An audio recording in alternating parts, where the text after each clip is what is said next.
નમસ્કાર.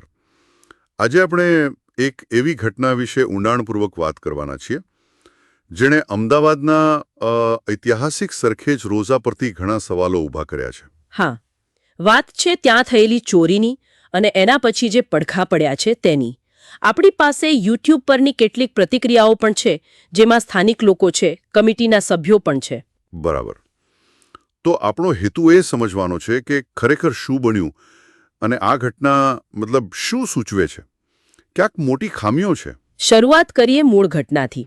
સરખેજ રોઝામાં જે સંત ગંજ અહેમદ ખાટુનો ગુંબદ છે, એના પરથી એક તાજ ચોરાયો. અને આ તાજ કોઈ સામાન્ય નહોતું, ખરું ને? ના, બિલકુલ નહીં. કહેવાય છે કે લગભગ 600 વર્ષ જૂનો હતો. પંચધાતુનો બનેલો, એટલે સોનું, ચાંદી, તાંબુ, પેલી 5 મુખ્ય ધાતુઓ અમૂલ્ય ગણાય. 600 વર્ષ જૂનો, અને એ પણ રાતના સમયે ચોરાયો. 1 તારીખે રાત્રે લગભગ 1 વાગે. હા, એ જ માહિતી છે. એટલે સ્વાભાવિક છે કે લોકોમાં આક્રોશ હોય. પોલીસ તપાસ તો ચાલી જ રહી છે, ક્રાઇમ બ્રાન્ચ પણ જોડાઈ છે. ફરિયાદ પણ નોંધાઈ છે રોઝા કમિટીના સેક્રેટરી દ્વારા. પણ પેલી યુટ્યુબ ક્લિપમાં જે લોકો બોલી રહ્યા છે એમનો ગુસ્સો ખાલી ચોરી પર નથી. ના, એમનો રોષ સીધો કમિટીના વહીવટ અને ખાસ કરીને સુરક્ષા વ્યવસ્થા પર છે. સુરક્ષાની વાત આવી એટલે ત્યાં શું વ્યવસ્થા છે? આટલી મોટી જગ્યા, લગભગ 150-200 વીઘા કહેવાય છે. એ જ તો મુદ્દો છે. લોકો કહે છે કે આટલી આવક હોવા છતાં રાત્રે કોઈ ગાર્ડ જ નથી હોતો. શું વાત કરો છો? રાત્રે બિલકુલ નહીં? હા, અને દિવસમાં પણ માંડ એક કમિટીનો ગાર્ડ અને એક એએસઆઈનો. આટલા મોટા પરિસર માટે આ પૂરતું કહેવાય? મહિલાઓ માટે પણ અલગ વ્યવસ્થા નથી. અને સીસીટીવી કેમેરા, એનું શું? કેમેરા છે, પણ બધા ખૂણા કવર થાય છે કે કેમ એ સવાલ છે. અને અમુક લોકો તો એમ પણ કહે છે કે ચોરી વખતે જ કદાચ એ રિપેરિંગમાં હતા. ઓ, આ તો ગંભીર કહેવાય. ખાસ કરીને જ્યારે ખબર પડે કે 7 વર્ષ પહેલા પણ આવી જ ચોરી થઈ હતી. બરાબર. તો સવાલ એ થાય કે જો પહેલા આવું બન્યું હતું તો પછી સુરક્ષા કેમ ન સુધરી? કેમ પાઠ ન શીખ્યા? એટલે જ લોકો કમિટીના વહીવટ પર આમીરી ચીંધી રહ્યા છે. પારદર્શિતાનો અભાવ, ભંડોળનો યોગ્ય ઉપયોગ ન થતો હોવાનો આરોપ, આ બધી વાત સુરક્ષા સાથે જોડાયેલી લાગે છે. ચોક્કસ.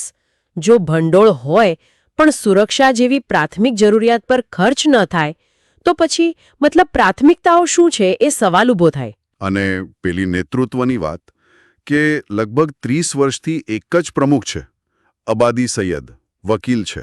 હા, 1995થી. લોકો કહે છે કે ટ્રસ્ટ ડીડમાં તો કદાચ 7 વર્ષની મુદ્દતની વાત છે. જો એમ હોય તો 30 વર્ષ કેવી રીતે? આ તો વક્ફ મિલકત પર જાણે માલિકી જેવી વાત થઈ ગઈ. અને ભંડોળના ઉપયોગ પર પણ આરોપ છે કે સમુદાય માટે, જરૂરિયાતમંદો માટે, શિક્ષણ માટે કંઈ નક્કર કામ નથી થયું. સ્કૂલ, કોલેજ, ટ્રેનિંગ સેન્ટર જેવું કંઈ નહીં. ઉલટાનું જમીનો વેચાઈ ગઈ કે ભાડે અપાઈ ગઈ એવી શંકાઓ પણ છે. અને ટ્રસ્ટમાં પણ સ્થાનિકોને બદલે પોતાના માણસોને જ રાખવાનો આરોપ છે. પાછા સુરક્ષા પર આવીએ. આ સ્મારક તો એએસઆઈ હેઠળ પણ આવે છે ને, આર્કિયોલોજીકલ સર્વે ઓફ ઇન્ડિયા? હા, કમિટીનો દાવો છે કે એમણે એએસઆઈને લખ્યું છે સુરક્ષા માટે, પણ પરિણામ શું? સ્થિતિ તો એ જ છે. અને પેલી ચીકુવાડીવાળી વાત, દરગાહ પાસે જ અસામાજિક તત્વોનો અડ્ડો છે, ચરસી, ગાંજેરીઓ. હા, સ્થાનિકો એવું કહે છે અને એમના પર પણ શંકા છે ચોરીમાં. હવે એમને રોકવાની જવાબદારી કોની? કમિટીની? પોલીસની? પોલીસ સ્ટેશન પણ નજીક જ છે, છતાં આવું ચાલે છે. એટલે પોલીસ પેટ્રોલિંગની પણ જરૂર છે, એમ જ ને? બિલકુલ. કદાચ બંનેની જવાબદારી બને છે. કમિટીએ પણ ધ્યાન રાખવું પડે અને પોલીસે પણ નિયમિત પેટ્રોલિંગ કરવું જોઈએ. તો આખી વાતનો સાર એ નીકળે છે કે આ ચોરી ખાલી એક ગુનો નથી.